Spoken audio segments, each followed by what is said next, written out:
Recording in progress. Eden's Living TV coming to you today. I have one of my favorites, my naturopathic brother from another mother, Dr. Radley Ramdhan. He is an expert in just about anything, talking about neurodivergence, post-traumatic stress, mindset coaching. Welcome, Dr. Radley, back to Eden's Living TV. I am so happy to see you. Hi, Suzanne, and thank you again for having me. It's always a pleasure being on your program. We've been through a lot of different topics, and like you said, there's a lot of different aspects to me, and I'm always grateful for the opportunity to share information and knowledge of what I know. And I love it to the fact that you are a soldier, sir, so thank you for your service. Radley served, and I believe it was the Iraq Desert Storm, and you were in Army. Is that not correct? Not Desert Storm. Not Desert Storm? It's Operation Resolve. And you were injured too, so you understand this. This is not something Radley went to medical school and said, oh, I'll come back and be a post-traumatic stress expert. No, Radley had to live through hell like I have. And when you live through hell, you have this innate ability to see it in other people, tell them they're not crazy, and help get them back in their body. So today, I want to learn about ruminations, Dr. Radley, because I've been letting people run like a wheel in my brain rent-free for about 11 months, and I need it to end. I need them out of my brain because it drives you crazy. It's constant. You're trying to figure out, like, what just happened? That narcissist totally abused me, and you still, even though you know what it is, you're like, what the hell just happened? Oh, the topics, let's talk rumination. So you're already introducing the topic here for me. So the question is, what is rumination? So I like a little bit of humor when I do things. Humor is always something that breaks the ice, but it also gets us to think a lot more and takes us, sometimes it even helps us to break out of that rumination aspect of things. So I have a picture here of a cow. As we know, rumination is a process that cows go through where they feed and they have to they feed, and then the food stays in their stomach, and then they have a secondary part of the digestion that happens later on. So these are just some random quotes I came up with just to kind of make it show the other side of rumination, where a lot of it really just has to do with the thinking aspect of it and overthinking aspect of things.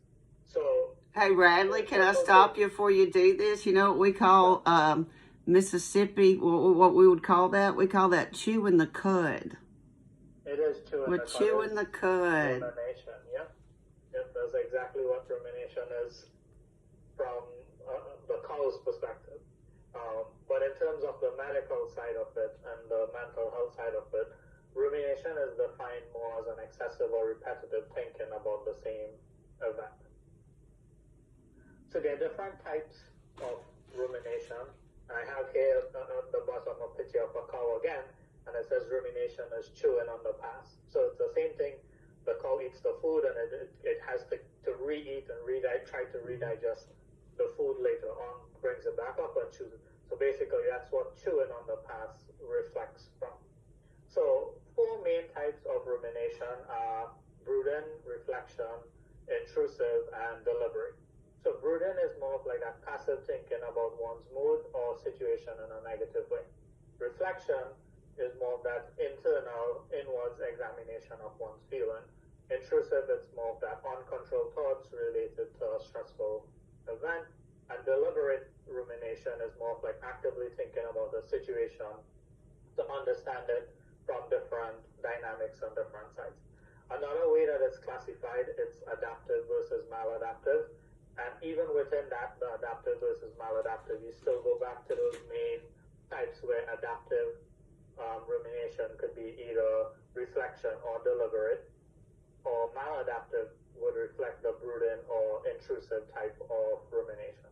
Then there's the depressive versus post-traumatic classification of rumination. So depressive would be associated with brooding and reflection. Post-traumatic usually associated with intrusive and deliberate. So some of the possible causes or triggers of rumination, they could stem from various things. We've been through a stressful situation, a traumatic event, just us trying to be perfectionists, which a lot of times do stem from some type of childhood trauma or some type of neglect in the past that one recognizes a personal stress, and they try to correct situations because of that. So the perfectionism stems from something that usually happens from childhood. You know what I find in clinic is that like this narcissist I'm trying to figure out, I realized their father was an engineer and very strict, and I'm sure they could never do anything perfect or right, and it's really affected them because they can't, if it's not perfect, you can't do it. And it really bleeds into every aspect of your life when you try to control it. It's a control mechanism, and you're right, it's from trauma. Yep. And like you said, sometimes it's things that parents do that they don't realize the impact of what it puts on for the child. So perfectionism is one side of it, but you also have like that low self-esteem. Sometimes people being put down, and it doesn't only come from parents. Sometimes it's societal aspects of things that creates that low self-esteem. But again, these are things that develop from childhood. You have that upcoming stressful event. So, for example, you have a big presentation, or you have a doctor's appointment, or you have some type of event coming up. The stress of trying to plan and think sometimes creates that rumination aspect of thing going on as well. Also awaiting potential life-changing event news. So even in the medical field, you have where people would go and say, for example, do some type of test that gives you some type of life-changing diagnostic. So cancer is one of those more common things that you hear people tend to have that negative connotation to, where it's like, all right, it's a life and death situation. This is the diagnosis. This is what is going on. So sometimes just in that process of waiting for the test results from certain things can create that type of life-changing stresses. Sometimes it's just waiting on the news of a new job. So you might have been out of a job and then you're just waiting on getting the new job. And in that time of waiting, it's like, all right, am I going to get the job? Am I not going to get the job? What did I do wrong? What did I say? What could I have done better? And all of these are things that we do as part of those ruminations. And then more different aspects of things could stem from like phobias and fears, anxiety, OCD, depression.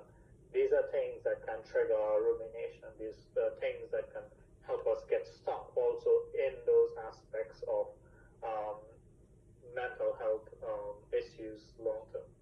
I discovered a trigger the last couple of days, actually 2 triggers.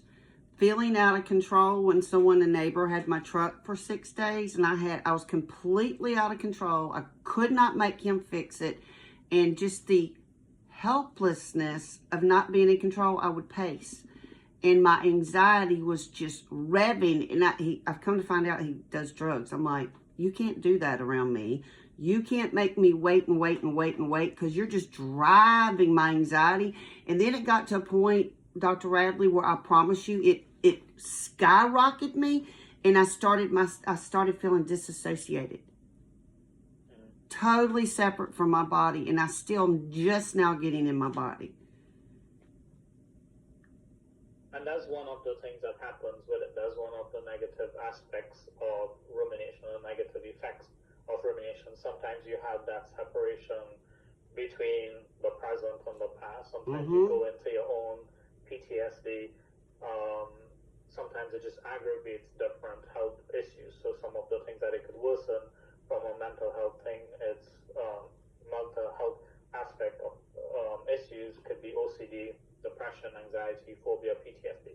They could actually make these things worse than it were before. So you might, for example, something happens and you're somebody that struggles with depression, it's easy for you to go down that rabbit hole and get stuck down that rabbit hole. Spiral. Exactly. Yeah, I figured when I was triggered and I couldn't get my heart, I was tapping, I was walking, I was trying to deep breathe, but I kept asking them, do you not understand that this drives me, that you're hurting me, literally causing me physical pain, and my migraine and my brain hurts, and I'm having loose bowels because my central nervous system, I didn't feel safe. How can you get people that don't know what post-traumatic stress is to understand you are causing me pain and I'm suffering, and if you don't stop, I can't be around you?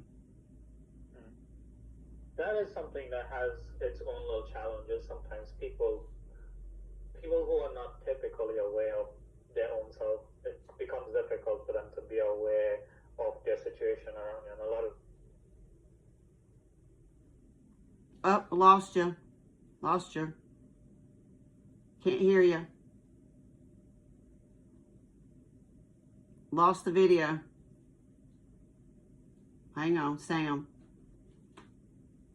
Are you hearing me? All right, there you go. We lost you for a second. Okay. So I'm saying, what I was saying is that sometimes within the PTSD aspect of it, and people recognizing it, sometimes the issue is that they are not themselves self-aware. So sometimes they don't realize that things that they are doing could potentially exacerbate somebody else's situation.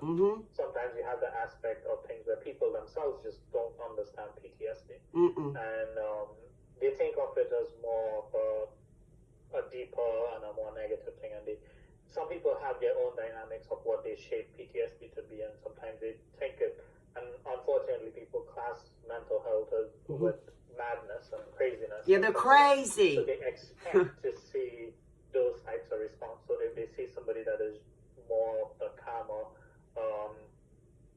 figure in front of them, they don't see where there could have been that link to PTSD and stuff like that.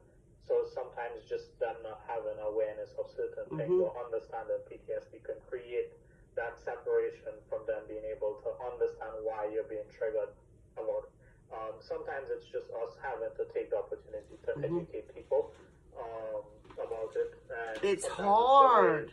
It's hard. They don't understand. I begged this guy, I said, look, I cannot wait. It's a control issue of me not having a ride. And what I do for a living, I have to have transportation. And my life had other people expecting me to be there. He cost me like a contract. He couldn't get the truck done, and I literally lost a contract, business. And he didn't care. It didn't even register that his actions of doing drugs and not able to stay on task affected not only me, but affected people around me. And he still hasn't gotten it. Still hasn't gotten it. And sometimes it's a difficult thing to deal with, and sometimes we have to focus, because PTSD is not affecting him, right? No. He's not seeing it. He's on drugs. So he's in his own world. When we're going through our experiences, we have to learn to find ways to control things, and we have to find ways. And I mean, yes, it's putting more pressure on ourselves, but we could only control what we could control. Right. And the more things we could do to sort of help protect ourselves in those situations is what would make the biggest difference for us. Because again, it goes back to them not understanding the situation, and when they don't understand, they may not have a care for it. So we can't always say, let's leave the blame on them, or say that what they're doing is necessarily right.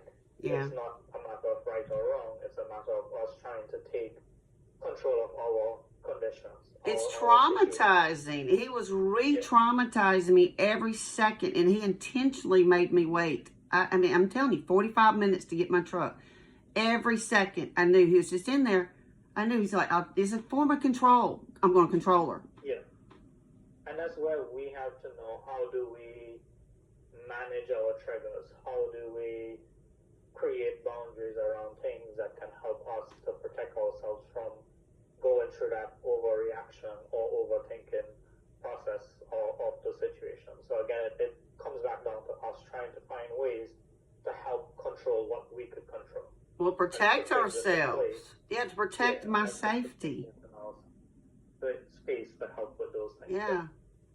It is a lot of education. I've lost a lot of friends that don't understand it. They're like, oh, you're mentally ill. No, I'm traumatized. I was in a 5-car pilot, spent 25 years of my life addicted in bed alone. That's trauma. It's trauma.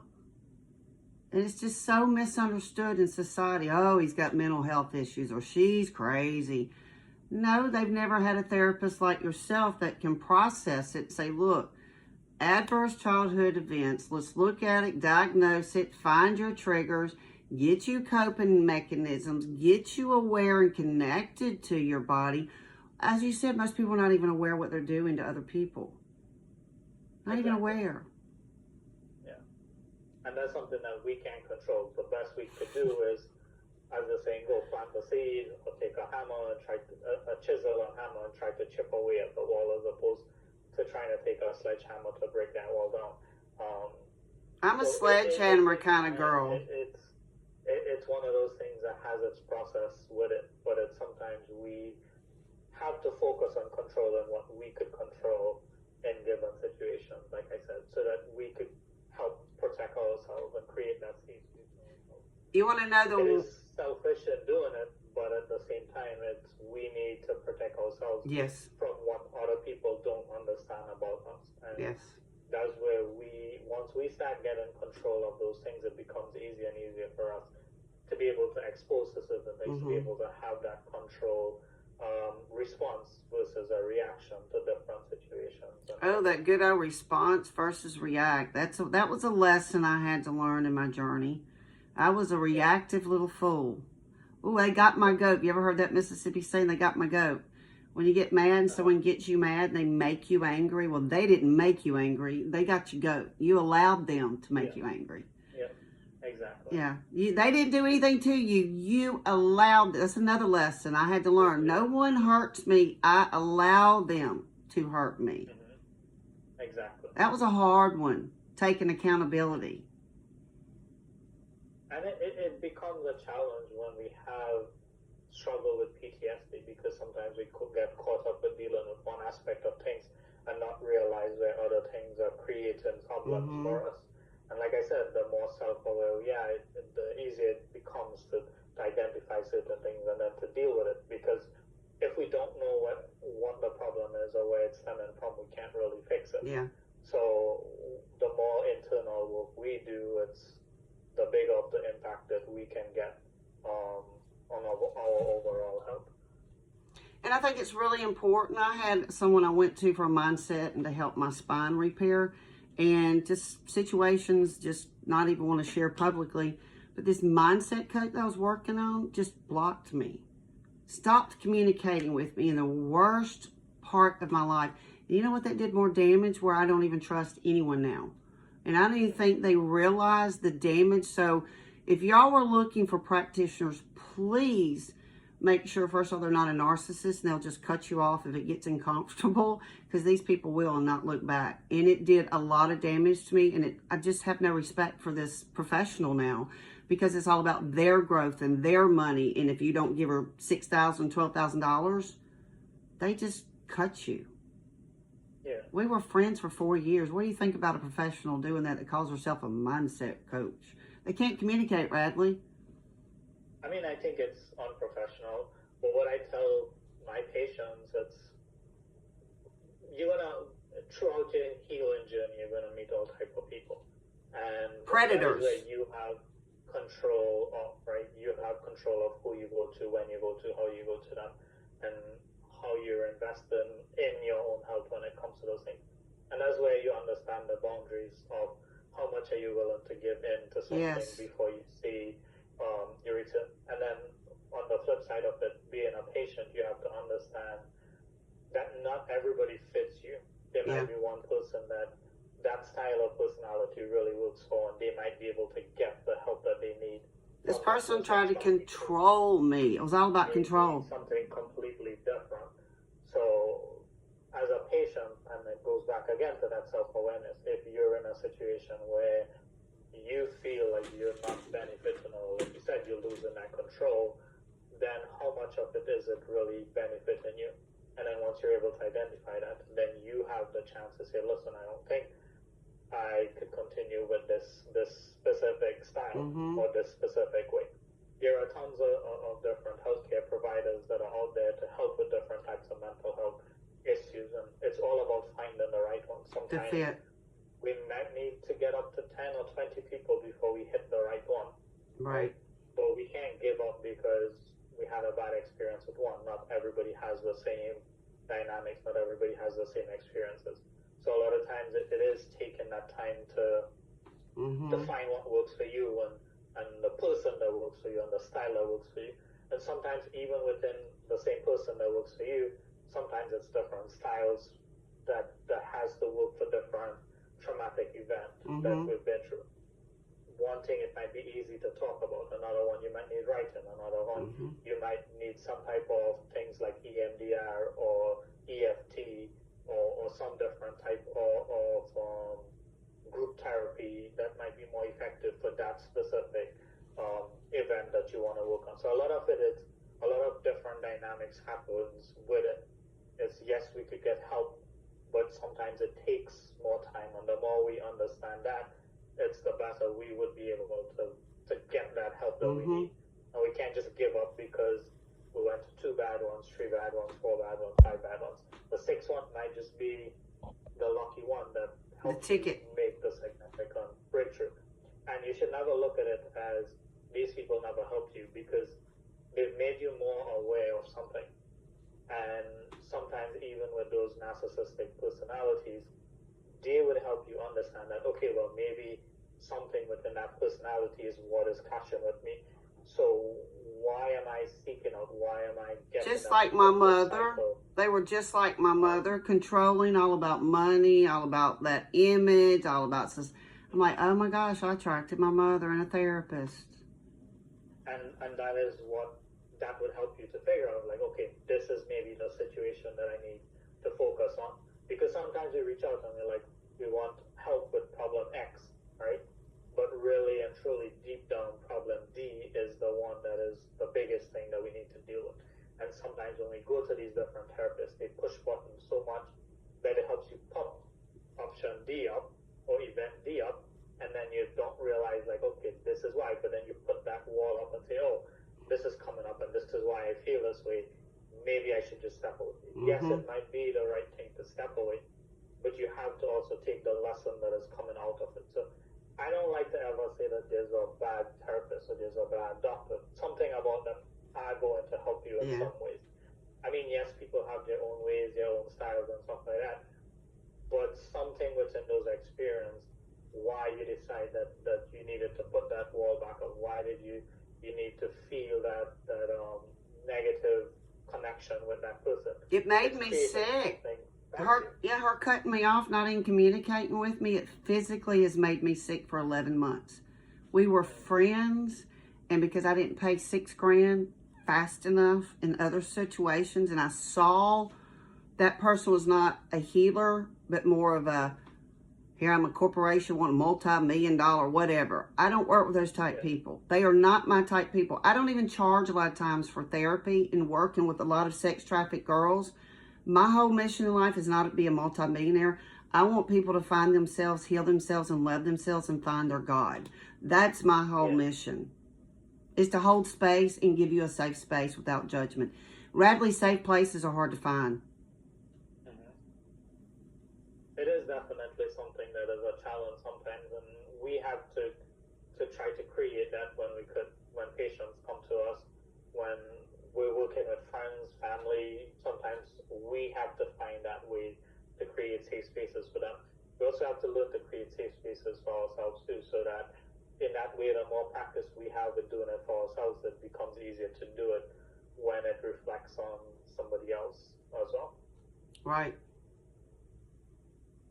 So coming back to the negative effects of rumination. Talk about ruminating. I've been ruminating for 11 months. It is a very good example of where rumination plays that part. It brings up things that has affected us. So sometimes it affects or it encourages that negative mood. It increases risk of harmful behavior. It could affect sleep. It also develops like comorbidities. So things like high blood pressure, heart disease, different types of other health conditions that are typically seen as comorbidities with mental health, even things like diabetes and stuff like that. Some of those things can stem from mental health. It's not saying that every time it does, but sometimes there is that connection with that extra stress that we put ourselves through because of the rumination. Increases blood pressure, increases sugar, etc., increases inflammation. And then they present in so many different ways for us. So it is important to understand that sometimes there is that negative effects of rumination. So I wanted to highlight here a study on rumination and PTSD, and this is just one study, but there are also several other studies that sort of reflects the same information about rumination and PTSD.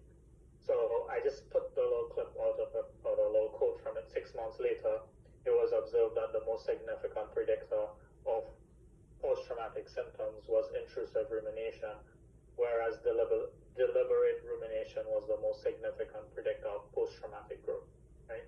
So that's basically showing where the intrusive rumination helps to lead more towards PTSD versus the deliberate rumination helps to create that post-traumatic growth.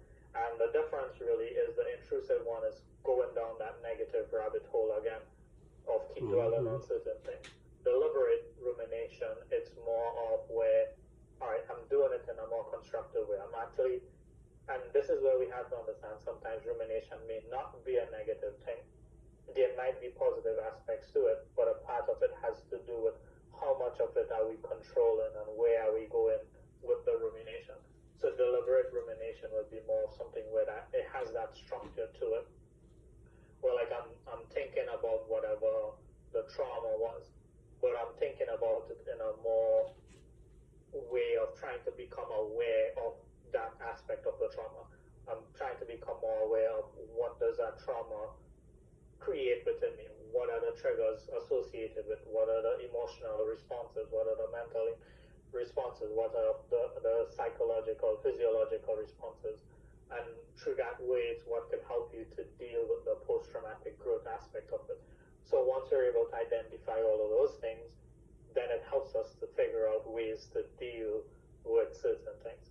So rumination and post-traumatic growth, a lot of times the deliberate rumination is what would help us to have more positive outcomes for post-traumatic growth.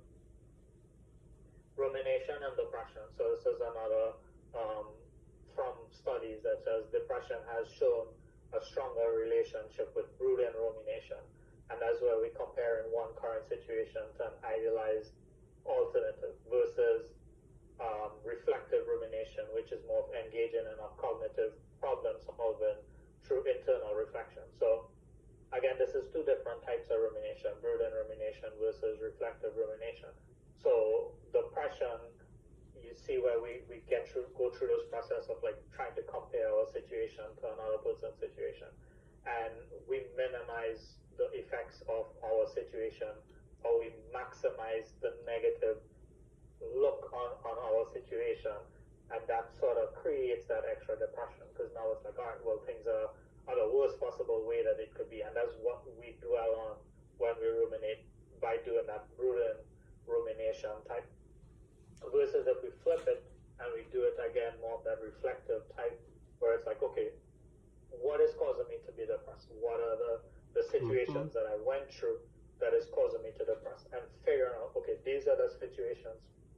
Going back again even to like those triggers and stuff like that, identifying those triggers, identifying those emotional responses that comes around it, and then now flipping it and trying to engage in, okay, now that we've identified a problem, what could be possible solutions to dealing with that?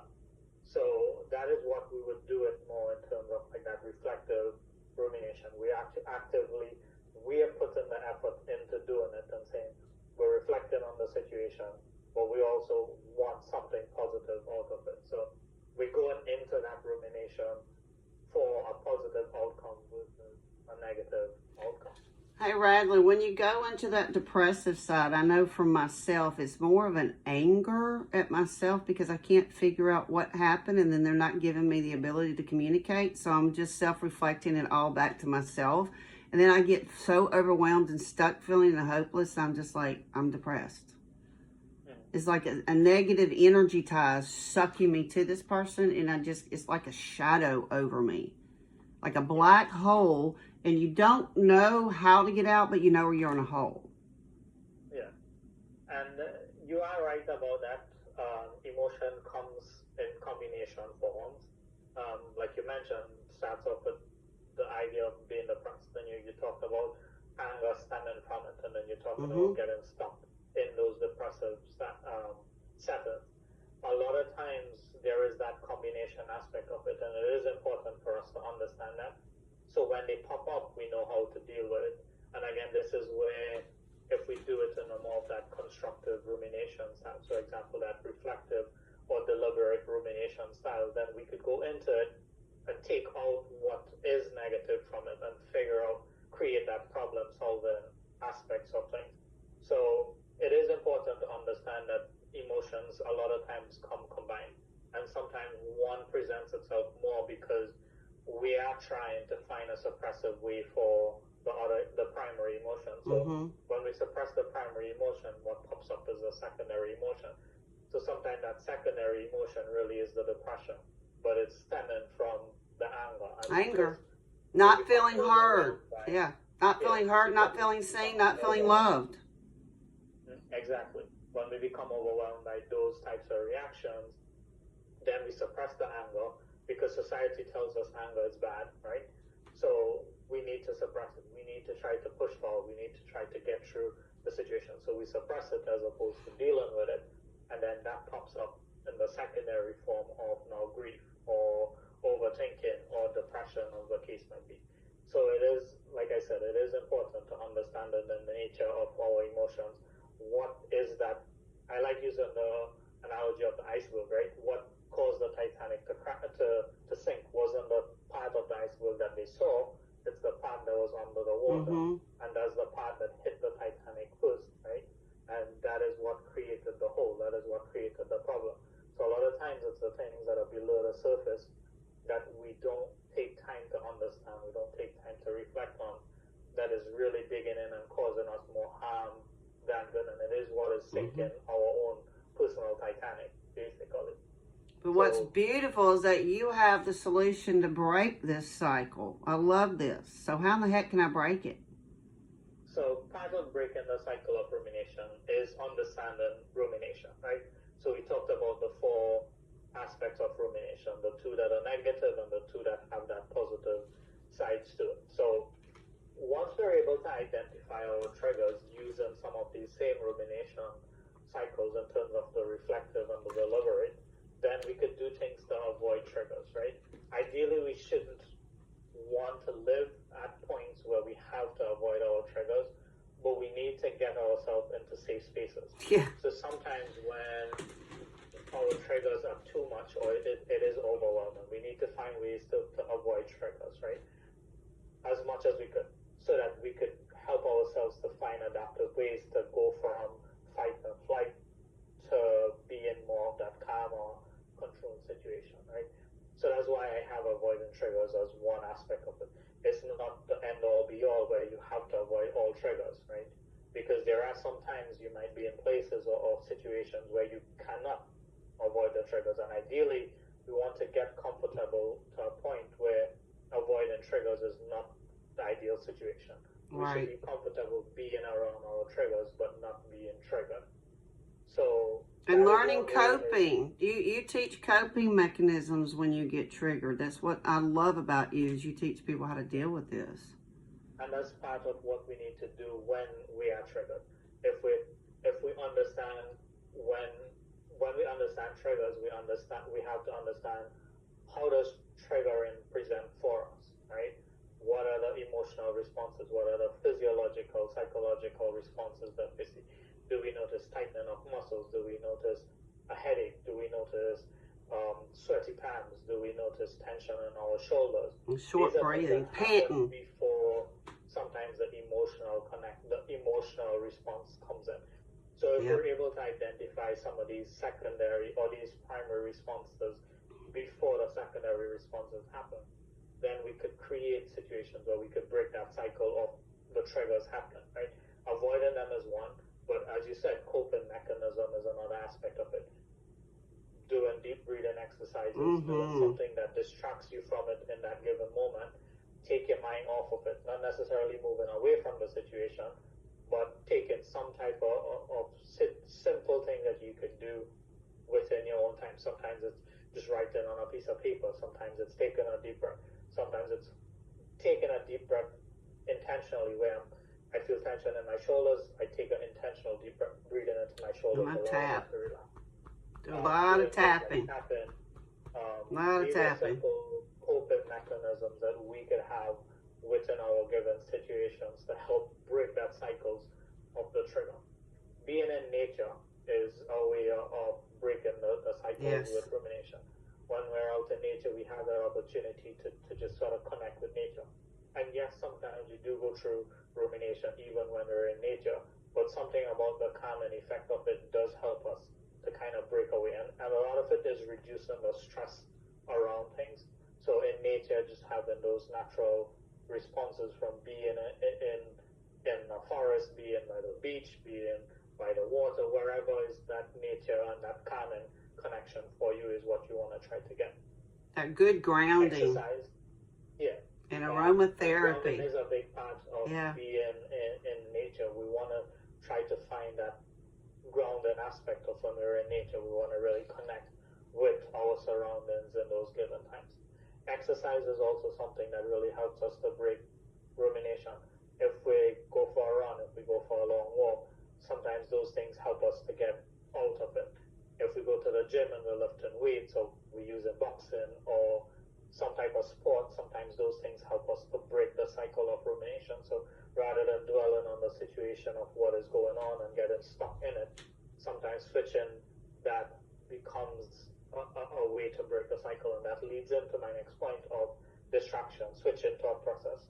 So these are things that you could use as distraction, but distraction can also mean something as simple, and this is not even using tapping from the formal tapping in terms of like emotional freedom techniques, tapping.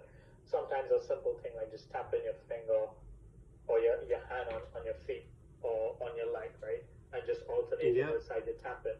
It forces you to bring awareness to those specific movements, and that helps you to break away from that rumination or that thought process of going down the rabbit hole. So it's a way to kind of switch your thought process or something. Distraction could be like I'm writing, so I take a pen and a piece of paper and write something down. I take my phone and I go and I type in something on it. Distraction could be something like watching a funny video, or sometimes listening to like a motivational talk on YouTube, or listening to a podcast or whatever the situation is. But something to distract you and break you away from that situation. Hey, Radley, you know what I've started carrying in my pocket when I go out and I know I'm really struggling with my post-traumatic stress? I keep essential oils like Gentle Baby, and I do reverse nostril breathing. And this really gets me between the aromatherapy, and you're getting oxygen nutrients too. This kind of cleanses my receptors in my brain. So I carry essential oils like lavender and Trauma Life and Harmony. These are things that really calm me down. Yeah, and sometimes I'm just finding things like that work for you. Aromatherapy plays a big part in it because the different smells would create different responses, and just sometimes just increasing circulation to the brain could help us help us focus on something more, or help us become more relaxed, as the case might be. So yes, even using things like essential oils would be something that can be beneficial to helping you break the cycle of rumination. Also, giving gratitude, being thankful for where we are, being thankful for certain situations could help us really break from rumination. Because once we start giving gratitude, once we're being thankful, it puts a positive spin on things. Sometimes even for the worst experiences that we have, the way that we look at it is what makes the impact for us. If the worst possible thing that happens to you today, you'd say like, okay, well, it's a growing experience, versus saying that it's the worst possible thing that happened to me. Just the mindset of what we put around those situations would help us change from creating that negative response around the situation and prevent that rumination aspect of it. So when we look at it more positive, we're more likely to give gratitude for it. So sometimes being thankful for the experiences that we have. Say I'm thankful for the growing experience that I had today, as opposed to saying, oh, I'm thankful because today is the worst day of my life, right? It doesn't really match saying it that way. But if you say that today was probably one of the days that I've grown the most from my experience, that changes your perception of what that day entailed. Even though it could have been some of the worst experiences that you have, just that mindset of changing it and giving gratitude for it in a more positive way is what would help you break away from that rumination. Self-empowerment, self-development, increase in self-esteem are all things that helps with that. The more that we do things to develop ourselves, help ourselves, and again, it goes back even to listening to music, listening to YouTube videos, listening to podcasts, doing self-development courses. They are all things that can help us to become better. I dance and sing is how I've started dancing and posting online, and you know, I get more like results and people responding to my dancing than I do my medical. I'm like, oh my gosh, you're so easy to entertain. But yeah, brain balance and pen to paper too, and bird singing. I listen to bird singing to balance my brain. But movement is key when you have post-traumatic stress. Balance those hemispheres of your brain. And you touched on a good point where you talked about sharing videos with you dancing and seeing the positive responses from people. And a lot of times we don't realize the impact of little things that we do. And when we start becoming more aware of them, like you said, you post a video of you dancing and then you get responses, positive responses. Positive, right? Yes, positive. Like, girl, we didn't know you could move like that. You yourself sometimes have that fear associated with, what if I get negative responses? What if I do this? And that is what holds us back often. We live in that dynamic fear. Of You're living in fear. Might say. And then we do it and it's like, oh, well, look how much positive response I'm getting. Not saying that there might not be people that comes up with negative responses, but we do get positive responses, also things that we do, and sometimes that is what would help us to increase our self-esteem. And it helps you heal. Self-development, self-empowerment, and the healing aspect yes. of it. And even when you get those negative responses, how do you take it? Do I take it as something that shuts me off from doing it? Or if they make a negative response, then maybe I'm going to try something different, do something different, to see if I can improve myself. And I'm not improving myself because of them. I'm improving myself for me. And that's what we have to see it as. Self-empowerment, self-development, self-esteem. It shouldn't be because I'm trying to impress somebody else. No, I dance for me. This for me. Yeah, I dance for me. When you have that genuine connection to it, you would see people responding very differently to you, and you would start getting more of that positive feedback and responses from people because of those aspects of things. Well, anytime you're authentic, Dr. Radley, people gravitate towards. Even if you suck at something, if you're authentic, going, hey, I'm trying. At least I'm trying. Yep.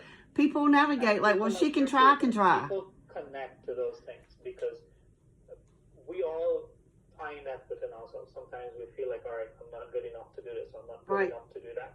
And then you start doing it, and it's like, okay, well, it's okay to make a mistake. It's okay to not be perfect and things, because it helps and it shows us that when we post things, right? That yes, we made a mistake, but people still value it. People value it for what it is. And it helps people to make that connection of we're all human. Yes. Right? It is human nature to make mistakes, right? We're not gods, we're not perfect in any way.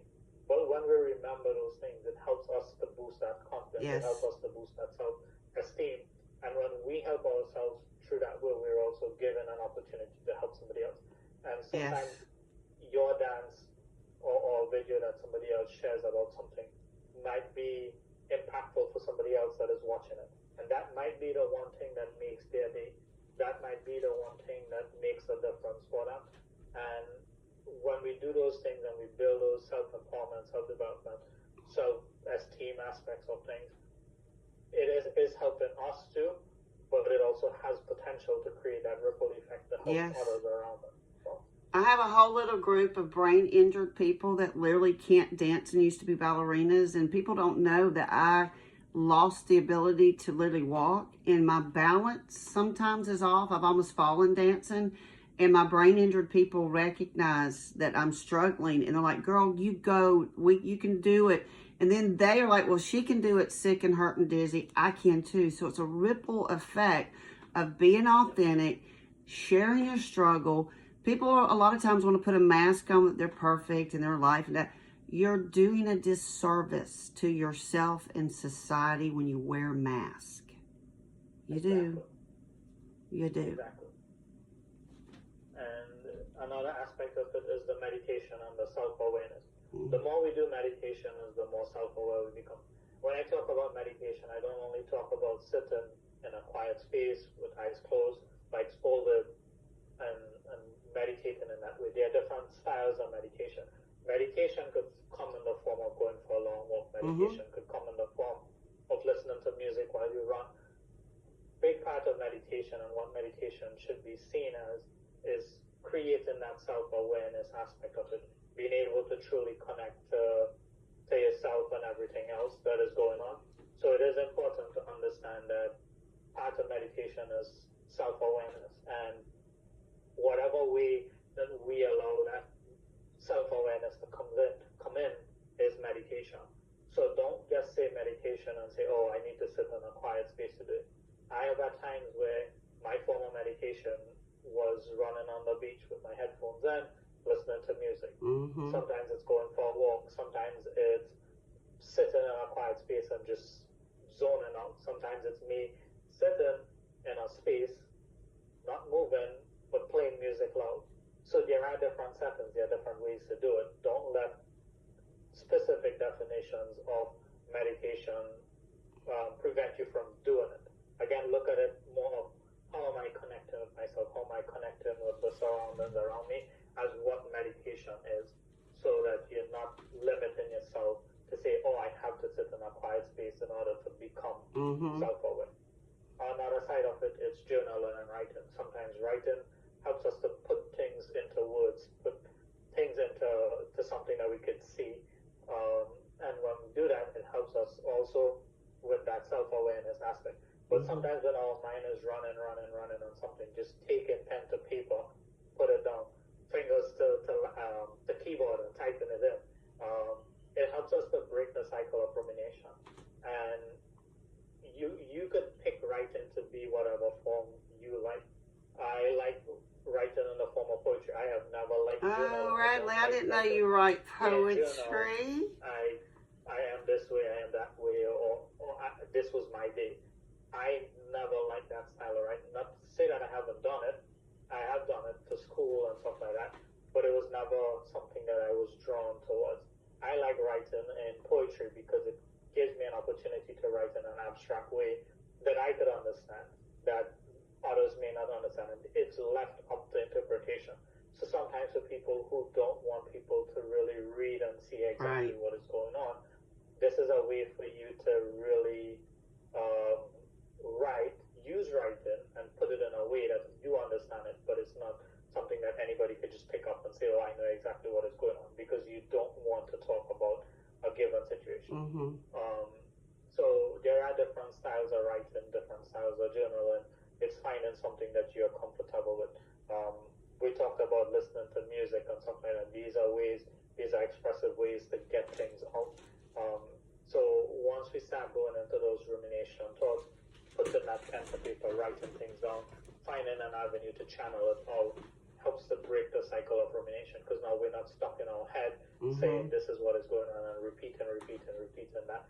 Now that it's out, now that it's in a controlled setting and a visual setting, it becomes easier. Sometimes painting, art, drawing, coloring, all of those things are abstract ways to get things out that could create that breaking of the cycle of rumination. Art therapy is amazing. I use art therapy in ITR, instinctual trauma response. Art therapy is key in writing, pen to paper. I've always taught, if you really are having trouble with ruminating, racing thoughts, process it, get it out of the body, put it to paper, pen to paper, and that brain balances. And sometimes it's not trying to make sense of when you're writing either, because sometimes when we say, all right, I want to write what I'm ruminating on, it creates the stress, because now I want to define everything. I want to lay everything. I want it to make sense. Sometimes we don't have to make it make sense. Just let it flow for what it is, because a lot of times when we're ruminating, that is what happens. We go through these processes back and forth, and it's not organized, and that's what keeps us dwelling on the rumination aspect of things. So if that's how it's coming out, and you put it on pen to paper, or you're typing it in, then let it come out that way. Don't make it make sense in that given time. Just let it come out, and then then over time you could take time to process it for what it is, make sense of it then. And I find that when I do that with patients, their response a lot of times is like, this is more helpful than saying, oh, I need to write it in a structured way, or I need to do this, or I need to do that. Because the added stress of trying sometimes to put structure to it increases the rumination. Because now I'm like, what was I thinking about again? Oh, yes, this. And then you start, and then it's like, well, that doesn't make sense. Let me go back to this, and then let me try to connect point A to point B by going in a straight line. Sometimes we don't think that way. We don't always think in a straight line. Sometimes it's a roller coaster of thoughts that come. So however it comes, the idea is just to get it out in that way. Don't make it make sense in the given moment, and then you can take time afterwards to process it. It's disorganized thoughts. Do you not find that the brain, I thought literally I was getting demented or something was neurologically really wrong, and I had to learn that the brain becomes inflamed when you have post-traumatic stress, when you have trauma. I used to call a doctor friend of mine, Dr. Jimbo, little shout out to you, Dr. Jim Bob. I said Bo, it was Bob. And he was a chiropractor, and I would call him literally crying, going, Jim Bob, I think I'm losing my mind. My brain, it feels like it's on fire. And he laughed. I went, what's so funny? He said, sweetheart, it literally is. Your brain's burning up with inflammation. And that's why I said, I would walk around just holding my head crying and shaking and going, what is wrong with me? I thought I was losing my mind. I didn't know it was trauma. I didn't remember the attack that happened for 3 months, Dr. Radley. But my body did. My subconscious did, but I didn't. My little mind compartmentalized and put it way back on here until something triggered it. And then I was like, wow, what happened? It was assault. I was assaulted. I couldn't even remember it. And that's something that we need to work on as individuals too. That self-awareness, understanding thing. And then also understanding that aspect, what you touched on, that you didn't realize the impact of the event that happened 3 months ago. And a lot of times it's because we suppress things. We put it down, we bury it in, and then we try to move on without processing it. And things come up in different ways, different times. And sometimes it's an opportunity for us to deal with it in that given situation. Sometimes it's finding simple coping mechanisms within those given situations to just not suppress it, but get it out, but keep it in a controlled setting, or to minimize that negative response of it. So it is important, again, like some of these same things that we talked about, distraction techniques, gratitude, meditation, journaling, music, grounding, all of these things are ways that you could just get it under control in that given situation. Then once you get to that safe space, then you could really start moving more and more into it. But yes, it is important that we understand that sometimes things happen like that where we don't realize the impact of something that has happened to us. And a lot of times that could come from things like us comparing the impact of that event to something bigger. And then they're like, oh, well, this is something bigger, that's something small, very minimal, that's not going to affect me. And we do that, and that's how we suppress it. Sometimes we just forcefully suppress it because we need to get going. We need to keep doing something. We need to get another to job push done. through. Push through. We need to push through. You can't push through. You got to surrender with this. And anybody that's ever had childhood sexual trauma, I can tell you from experience, I'm 57 years old, and because I'm just now starting to process that, that is what has kept me in a rut my whole life, because I didn't ever process it. My mama just swept it down the rug and we didn't talk about it anymore. Well, you can't do that and be productive in society, because you're going to have a gaping whole wound and you're going to bleed all over people that didn't cut you. Exactly. And it's also a weight that you carry around that just holds you back.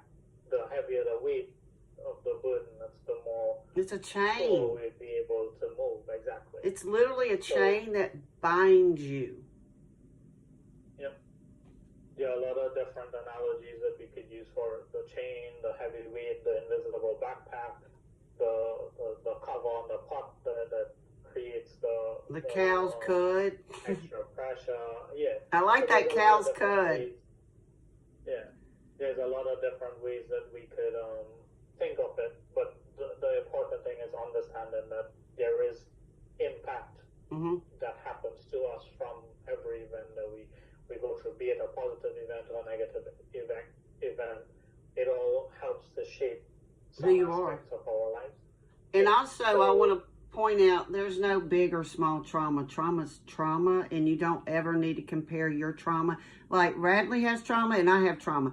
Mine's not worse, his isn't worse. Trauma is trauma. Don't play. I can't stand these people when I decide to open up my life and share a very raw, painful experience. And then like, no, mine's worse. I'm like, wow, you just diminished and didn't even hear what I shared and didn't acknowledge what I shared and then try to trump me. I don't hang around people like that. I do not. There's no empathy. A lot of people struggle with comparing traumas, and that is something that keeps us stuck in the cycle of PTSD, because now it's like, all right, I'm comparing, and you have both sides of it. I'm comparing my trauma to yours and minimizing my trauma. I'm comparing my trauma to yours and minimizing your trauma. But like you said, trauma shouldn't be considered big or small. Trauma happens because of our perception in that given situation. So when something happens to us, it is how we perceive it. It has nothing to do with how other people perceive it. So when we register that perception of it, of that given situation, up to that point in our life, that could have been the worst possible thing that has happened. Right. Flip side of it, other people, yes, they may have seemed to have been through something worse than you, but that doesn't minimize the impact of the trauma. Your trauma impact might be the same as mine, because at that point, it's the worst possible trauma. And then you have other dynamics of it. It's like the resiliency aspect of it. What other type of things have you been doing? What other risk factors around PTSD are there that is creating the impact for you? So it is a multifold, multidimensional thing that you have to look at when it comes to it. But again, it boils back down to the perception that you had associated with that specific event in that given time is what makes the difference. It shouldn't be me comparing what happens to me to comparing it to somebody else, even if it's the same exact incident. Right. Because our perception will always be based off of our experiences throughout our life up until that point. So that is something that we have to try to understand when it comes to that, because that is what would make the difference for us, to really say, yes, that is traumatic, and I accept it, that it is a trauma, and I need to deal with it. And if we don't understand that simple connection to it, then a lot of times it becomes easy for us to say, nah, that's small, just suppress it, just leave it, just push through it, just whatever. And then later down, when it pops up, it creates a bigger problem. And I like using analogies, so I like using the analogy of a spring. You suppress the spring, you compress it down. There's only so much you could compress that spring before you need to release it. There's only so much you could hold that spring into place before you get tired and have to release it. And the more you compress a spring, if you compress a spring to maximum compression, that would give the biggest response from it. So it's the same thing like when we suppress our stressors. When it comes out, it all depends on how much suppression we've done to it and how much other things are going on around it that might create the reaction as opposed to a response in the given situation.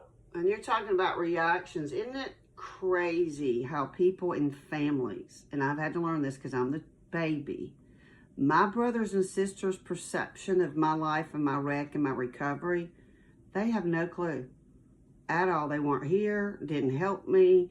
In their perception, when I was coming out with my story publicly, it really upset me. My brother's like, your recollection is not what happened. I'm like, excuse me, I lived this, the pain, the addiction, the isolation. And I was like, you know what? Well, their perception could be their perception, because I know what happens. Gaslighting is the ultimate form of gaslighting. When you listen to other people's perception of your situation and you listen to them rather than yourself. You have to know. It's important to validate your experience, because again, it's your experience, it's not their experience. And you don't need other people to validate that. Everybody that looks at it you're all looking at it from a different angle. You're not seeing it from the same space at the same time. So it's the same way that our perception has its differences, and we have to accept that fact about it, that perception is different for everybody, and we have to validate our perception. We don't need validation of somebody else's validating our perception. You don't need anybody to validate your pain. Yeah. You don't need anybody to validate my pain or my struggle. I know exactly what I did. Yeah. I'd like to do another podcast on perceptions. That would be a really good podcast. We can title it Rose-Colored Glasses, the Perceptions of Post-Traumatic Stress and the Branches in Which You Can Heal. Plug your book. While we're thinking about it, I want to plug your book real quick for my audience halfway through. If you like Dr. Radley's style, which how could you not? If you have problems with rumination, if you need someone you can just trust, if you need a brother in arms, Radley's there. Radley, tell us about your book real quick and we'll get back to the presentation. But you just kind of came out with the Healing Branches about, what, 2 years ago? Or has it been 3? I think it's been 3 years. It flies. We're having fun. It's been some time. But my book is called Trauma to PTSD, Root Causes to Healing Branches. Right now, I only have it available as an ebook on Amazon. You could go to the website traumatoptsd.com, and they would have a link on there to go to the download it on Amazon. Or you could go on Amazon and just search for Trauma to PTSD, Root Causes to Healing Branches. Or you just type in Dr. Radley Ramdhan and it should pop up on there as well. But yeah, that's... I loved your book. I loved the cover of it. Everything you did was fabulous. I was like, oh my gosh, this cover. And I saw the subliminals immediately. I was like, oh, he put thought into this. Yeah. And it was a work by myself and others as well. Your comrade in arms. The cover was one of my sergeants in the army, and I always give him thanks for that because we sat together virtually. I shouldn't say we sat together. We sat together virtually because he's in New York and I'm in Trinidad, and we've shared our ideas, and I told him that I wanted to design my book cover, and he came up with his ideas, I came up with my ideas, and he designed it, and he helped me to help make those connections as well. Like, we shared ideas and back and forth, and then I asked other people to share their views on it, and then we finalized the final design for the cover. So it's not just me. Do you have it there? Do you have it in your office? Do you have your book? Hold it up if you do. Do you have your book? I don't have a copy of it. That's all right. This was spur of the moment, guys. He didn't know I was going to ask him this. Yeah. I don't have the copy of it, but like I said, it's something. If you search for it, you would see Trauma to PTSD, Root Causes to Healing Branches. Even if you follow me on any one of my social media pages, it's on there as well. You would see information about the book and stuff like that as well. And you also do individual consults through Zoom, do you not? Don't you do pretty much contact? I do, yeah. Yes. I do virtual consultations as well, yeah. Great deal. He does naturopathic. You're a naturopathic doctor, so it's not only just post-traumatic stress. Dr. Radley can help you if you need some food sensitivities, you want to understand how to get off prescription pharmaceuticals to a more naturopathic herbs, essential oils path. Dr. Radley can do that for you, and I'm sure he can set you up with some mindset coaching to bring your awareness and perception of what your trauma has done to yourself and others around you, because it does affect everyone around you until you process your trauma. Exactly, yeah. And yeah, I am available for that. At the end, I'm going to share some of my contact information. Oh, good deal. So if you need to contact me, there is that contact information at the end of my presentation. I love the breaking the chains. I just saw the man literally, the rumination. It is like bondage, breaking the chains to freedom. Yep, and that is where we try to break the cycles of it. So another thing that we could use to break in the cycle is cognitive behavioral therapy. Mm-hmm. And there are other types of therapy that you could use as well. I just put cognitive behavioral therapy as one of them because there have been studies associated with CBT and the ways that it helps. But there are different types of therapies that you could reach out to, that you could utilize. Not just myself, there are other... Instinctual trauma release, biofeedback. There's all kind of modalities that you could do. I do like 4 different modalities for people. Yeah, again, it goes back to finding the right person to work with, Yes. and finding the technique that works for you. And like I said, there's tons of different researchers out there on different aspects of behavioral therapy and stuff like that that have been showing more and more effectiveness through scientific research and stuff like that.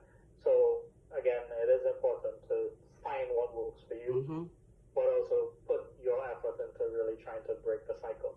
And part of that would come into understanding what is rumination and then understanding your process of rumination. And that basically means understanding that rumination is when we get stuck in Yes. overthinking a situation. We continue chewing the cud basically, and we don't stop doing it, right? And at what point is it healthy and what point is it unhealthy is where we need to understand. We've talked about two aspects of where it is healthy to do it in terms of the reflective aspect of rumination and the deliberate aspect of rumination, where we are putting ourselves into thinking and going in and diving deeper into the situation and then using that to come out with something positive. So we know, yes, rumination is overthinking and going in and repeatedly thinking about the same thing over and over, but when we do it with that deliberate and reflective aspect of it, we're doing it with a purpose, and that's where your process of rumination will come in. Are we doing it with that deliberate process? Are we doing it with the intention of identifying certain things wrong? Are we identifying our triggers? Are we identifying what things are going wrong? And then are we also creating the problem-solving aspect of it?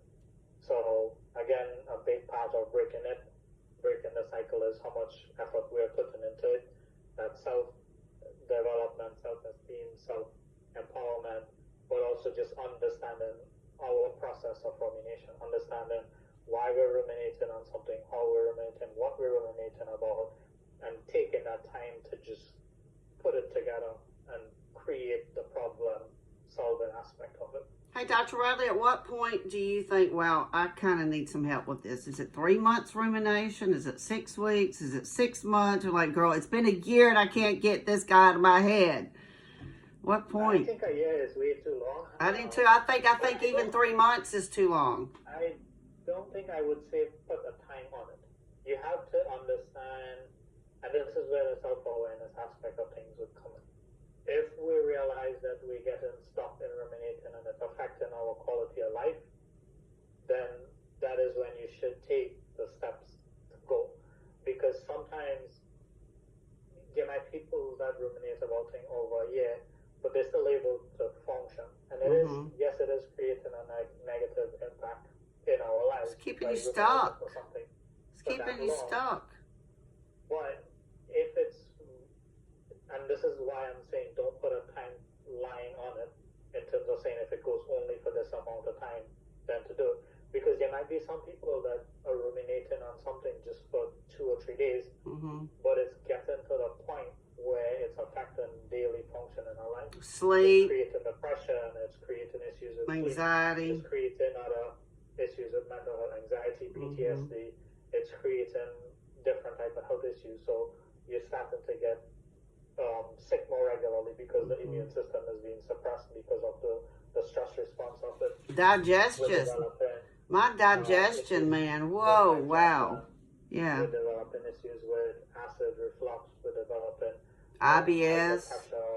IBS, different things like this. So what we want to do is we want to try to break that cycle before it gets to create damage, like physical damage to our physiological responses of it. So that's why I don't like the idea of putting a timeline on it, because for some people their rumination might be a quicker pathway to creating the physical responses and the negative physical responses. For some people they may be able to ruminate over something for a longer period of time, but they still have some degree of control, right? And that's where, again, understanding your process of rumination. And don't only look at it as a negative thing. It's like, okay, I identify that I'm ruminating on it. How do I switch from brooding to reflective, right? How do I switch it from intrusive to delivery? And just finding your ways to switch from the negative aspect of rumination to the positive aspect of rumination. So you feel like you don't have that control is when you need to reach out for help. And that's the best way to put it. Like I say, when you feel out of control. It's difficult to say because different people are coming from different situations, and we have to think of it that we might be ruminating on one incident, but what else is going on around it? How have we been diagnosed with PTSD before? Have we been diagnosed with depression before? If we have, then when we get into these negative sides of the rumination, it is likely to increase the effects of those things. So you want to reach out for help earlier than later. You shouldn't say, oh, because I have dealt with depression before, PTSD, and I've healed from it, and then now I'm going through rumination. I should say, oh, I'll give it 3 months or 6 months. It might be a case where it only takes 2 days for you to go back down that rabbit hole and get stuck down there. So don't look at it as a timeline. Look at it through self-awareness. Where am I? Am I able to function? Am I able to, even though if I'm ruminating, am I able to break the cycle of rumination and get out of it? Right. And be able to switch and function effectively and efficiently in my life. And that's where you need to make the step. And again, the control aspect of it. Even if you're able to function, if you feel like you're losing control, then that's the best time to reach out for help. Don't wait until you lose complete control. As long as you're feeling like you're starting to lose that control, reach out for the help so that it could break the cycle and it could help you get back to your regular path, like a more structured routine, and for you to really function optimally, effectively, efficiently, as the case may be. It truly is just awareness and breaking that cycle and having the perception like, okay, this is a journey. I'm not crazy. I'm not broken. I was traumatized, and it's going to take me time to heal. And if I can't find the community to support me, keep walking, because I promise you, you will. Yep, I promise. exactly. The right people, not the ones that want to charge you $6,000 and $12,000 and block you when they can't control you. That's not a good therapist, friend, or healer. It's just not. Someone that wants to control someone and their healing and their perception or growth or whatever, if there's a control from your therapist, you're with the wrong therapist. You're supposed to create a safe space. Like I said, there's a lot of people out there that have the skills, and it's not just me. I know other people because I have gotten help from other people. And it is important to understand the dynamics of it, that we shouldn't just say stop at 1, stop at 2, stop at 3. Just keep going, and you would find the right people for you. Once you find them for you, then you utilize them for you. And sometimes even the same set of people that you've worked with in the past, there might be something else that comes up in the future that they might actually be more helpful for. So again, don't necessarily cast away some people unless you really feel like they're less a narcissist. Because sometimes there are people like that you would meet and they'd be like, I know there's no way that they could help me in the future, and then it genuinely becomes the case. But like I said, I don't like the idea of saying no that they never would, because you never know. Their style might be the one style that you really need to help you break through. But you may not need to get to 20 sessions with them or 10 sessions with them. You might just need that 1 or 2 sessions just to get you that breakthrough, just to get that push that you need. Because again, there are different approaches. There's the sledgehammer approach, there's the chisel and the hammer approach. There is different ways to different things. So finding what works for you in each situation is what is the most important aspect of it. Just make sure your therapist, I even told this person, look, I have post-traumatic stress. I'm very traumatized. I'm being trafficked by family members I don't trust easy at all. Please just don't hurt me and communicate with me. And I'll be damned if she didn't block and not communicate and completely just, Radley, it made me feel like I wasn't even human. Like she didn't even care enough about my pain. I'm a colleague, for God's sakes. And I was a friend. And she didn't get her money fast enough. And she just, blocked, left. I don't want to work with people like that cut out on me. I'm kind of the old Marine that no man's going to be left behind. I don't leave men behind. If I work with you, I'm in the trenches with you. When it gets hard, I'm there with you. And it's not about money. This person all wanted money. It was all money. Predator. Narcissist predator. Multi-million-dollar business. Not for me, boo. I want a healer.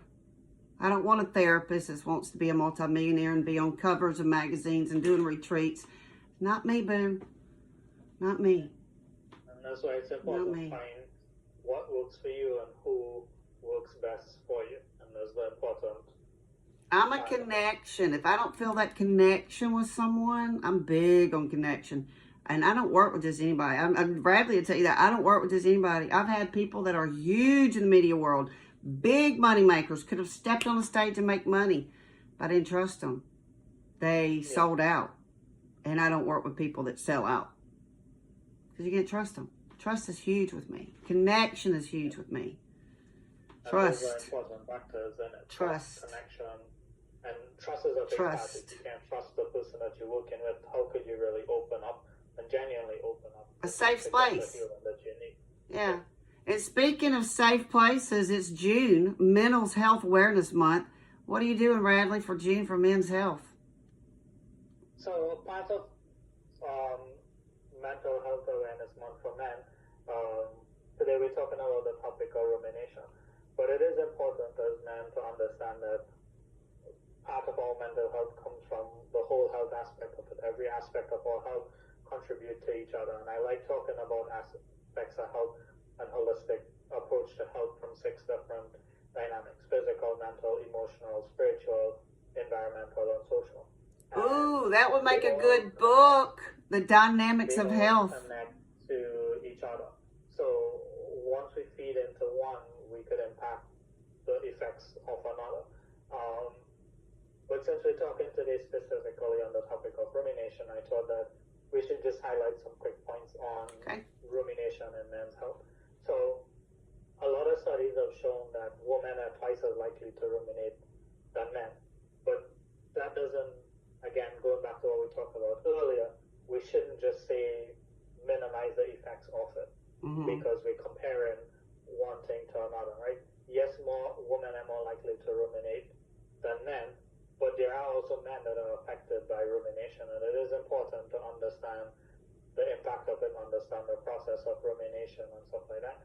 And a lot of times we have to also understand that societal pressure to suppress emotion and men is what could lead to the rumination, because now you don't have an avenue to express your emotion, you don't have an avenue to express your feelings, and then what that does, it forces you to internalize things. And sometimes you get into times and places where you can't no longer suppress it, you can't keep ignoring it or find ways to distract it, and it pops up at times where it's like you sit down and you dwell on what's going on over and over, and that's where rumination and then men's health happens. It's you getting stuck in that place of repetitive cycle over and over and over and over, and it becomes creating a long-term impact on your mental health, emotional health, physical health as well. It even affects things like your social health and environmental health. Oh, absolutely. You're unable to relate to people as well as you used to before. So making sure that we understand that rumination can affect men is important. So it's important for us to take, as men, to take the time to understand the impact on their mental health, on themselves, and on their family. And it is important to break the cycle as early as we can to create that long-term impact. So the men that are struggling, it is important to reach out for help. Whatever help you need to reach out for, it is important. Sometimes reaching out for help is family, friends, medical healthcare providers. Preachers. Reach out to where you need to, but the important thing, especially for this month of June, where we're talking a lot about men's health and men's mental health, we shouldn't just make it a topic for a month. It should be something that we should live and really try to promote throughout the year. And like I said, my message to men is, when we struggle, we could struggle together, but we could also get through this together. So it is important for us to take opportunities to connect with ourselves and find ways that works for you to really overcome whatever struggles that you are.